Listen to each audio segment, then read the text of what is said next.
Hello and welcome to Arts 24, where today we're bringing you the latest from the world of international cinema. We start in Egypt, where the Gouna Film Festival is underway at the Red Sea Resort for its 7th edition.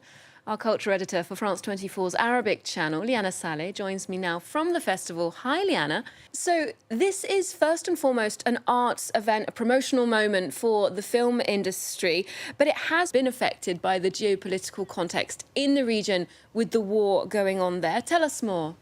Yes, Olivia. So in response to the ongoing war in the Middle East, the festival this year is reviving its a window on Palestine, a program that features films and discussions for the second consecutive year. When actually asked about the importance of such a program, Marianne El-Khouri, the artistic director of Gouna Film Festival, said it's extremely important for the festival, especially that it is taking place in the region, to raise the voices and showcase films from and about Palestine, but also, of course, this year also it includes Lebanon. This year's selection, Olivia, it includes many films. In the main competition, we see Layla Abbas, a Palestinian filmmaker from Ramallah, with her participating in the festival with her film Thanks for Banking With Us, which actually premiered a couple of weeks ago in BFI London.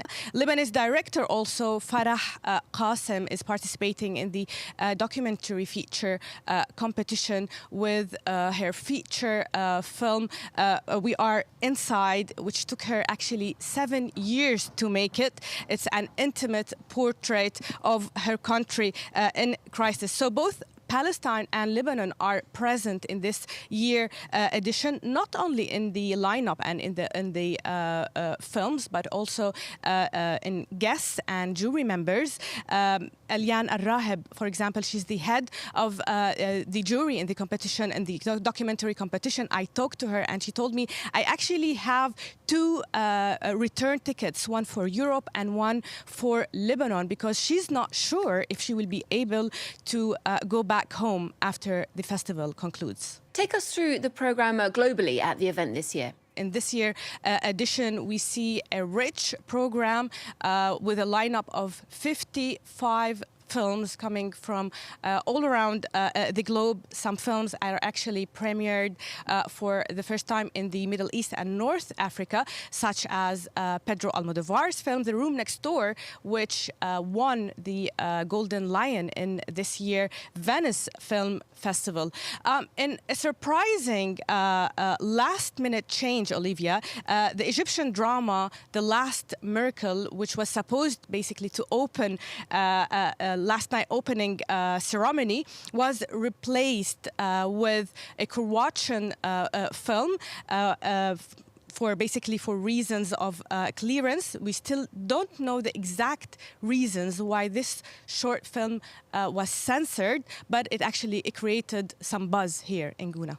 Okay, well, thank you so much for that roundup, Lyana Saleh, reporting for us from the Gouna Festival in Egypt. Well, next to the golden age of Hong Kong cinema, which is where filmmaker John Woo made a name for himself as a master of action sequences. He's now back with a new version of his 1989 cult classic, The Killer. This time, the action's shifted to Paris, and Omar Sy and Nathalie Emmanuel star in this face-off between a good cop and a hitman who is, in fact, a hit woman. We went to meet its cast at the Paris premiere.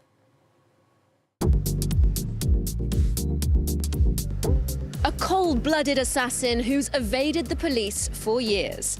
The killer is a charismatic, slippery figure who metes out fatal justice with a bullet, a samurai sword, even with a neck scarf. And since it's the 21st century, this time she's a woman. Some of the boys think you are a legend. What did they say? They say you were the queen of the dead.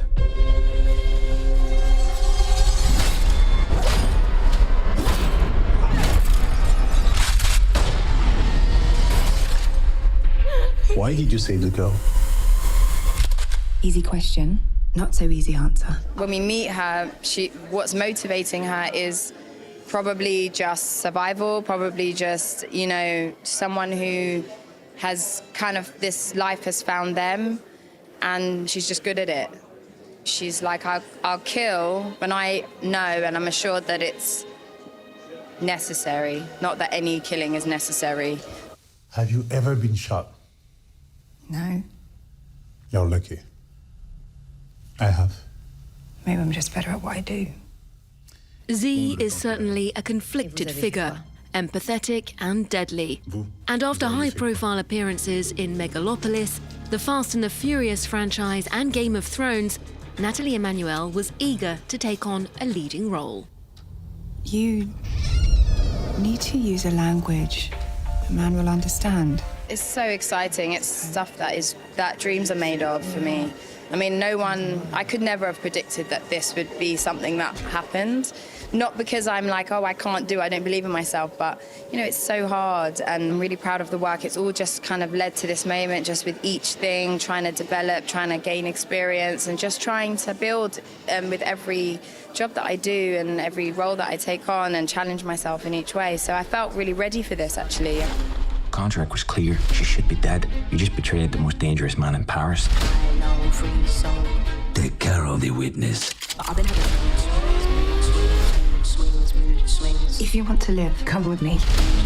And when director John Woo decided to revisit his own 1989 film, The Killer, British, French, and American talent were lining up to work with the Hong Kong filmmaker.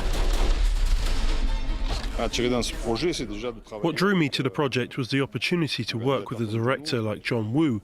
You don't turn down that sort of experience.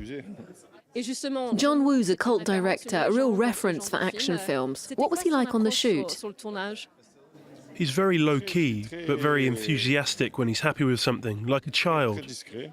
You can see when he's pleased with something very quickly, which is good for actors. Like, he's actually gives a lot of agency to the actors. He's very like, oh, I'm not going to tell you how to do your job. And he gave me a level of freedom that I actually hadn't experienced before, to that extent. And but he's very specific with his camera. It's a very intimate relationship with the camera, which was something quite new for me as well. The original version of The Killer was my introduction to the works of John Woo, and there was Face Off. I really loved that one, and now there is this new film. Surprising. Why don't you drop it? I'm not the one out of bullets. You're empty, and I always have one left. French star Omar Sy plays the good cop, trailing the killer in the streets of Paris. His character, Inspector Say, is torn between doing the right thing and pinning down his suspect. Are you awake? He's not that straight-laced in the end. That's what's unique about him. That makes him really, really good at his job. When it comes to justice, he's not messing about. And it's true that on that point, anything is a means to an end. This is a real action movie, very physical. We often hear Tom Cruise say he does all his own stunts. What about you? Well, in this film, in any case, we did have a lot of stunts, Nathalie as well as me.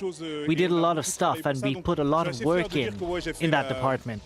So I'm quite proud to say that I believe I did all of my stunts. Well, I had a double for one part of one of the stunts, but otherwise I did the rest of them, yes. Wow, no injuries. Nope, here I am intact. So America's your home now. Does that mean that Paris is a bit exotic for you these days? It is a bit sometimes, that's true, but it does mean that I like it even more than I used to. Now I approach it differently, so yeah, it's a bit exotic. I love Paris. Eric Cantona plays the villain, a drug baron who's also an art lover, something that the footballer turned actor can certainly relate to. You're a painter yourself. How is art compatible with your work as an actor? Does one feed into the other? Well, unlike my character, I like art, and I'm a collector, but I buy pieces with money that I've paid my tax on, whereas he's trying to launder his money. It's a great epic, really. Yes, there's a certain amount of violence, but there are some surrealist elements, things that don't necessarily exist in real life. But that's what makes it so fantastic. That's John Woo's signature in a way. C'est ça qui est beau, c'est un peu ce qu'il a inventé aussi, John Woo. Good luck with your case, Inspector. And you, Mr. Good luck with your United States. Hello? Hello, Inspector Say. Yes? This is Carl Staley, the civil attaché here at the U.S. Embassy. Yes, I was looking into your colleague. We don't know who this Vice Consul Noon is.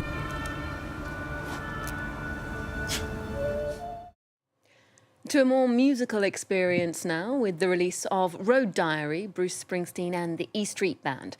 The documentary about The Boss is directed by Tom Zimney and blends behind-the-scenes footage from the band's recent tour with archives from their considerable rock and roll journey. Well, in recent weeks, Bruce Springsteen has been vocal in his support for Vice President Kamala Harris in the upcoming presidential election. He took to the stage on Thursday at a rally in Clarkston, Georgia, to urge locals to back Harris, saying that her opponent poses a serious threat to the country. Donald Trump is running to be an American tyrant. He does not understand this country, its history, or what it means to be deeply American.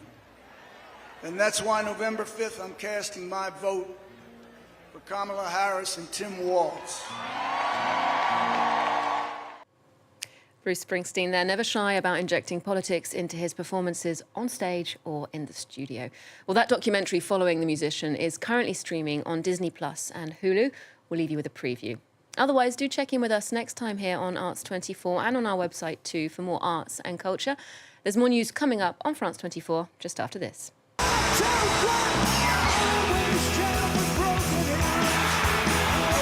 I plan on continuing until the wheels come off, and for as long as the audience will follow me. It's my job. Amen.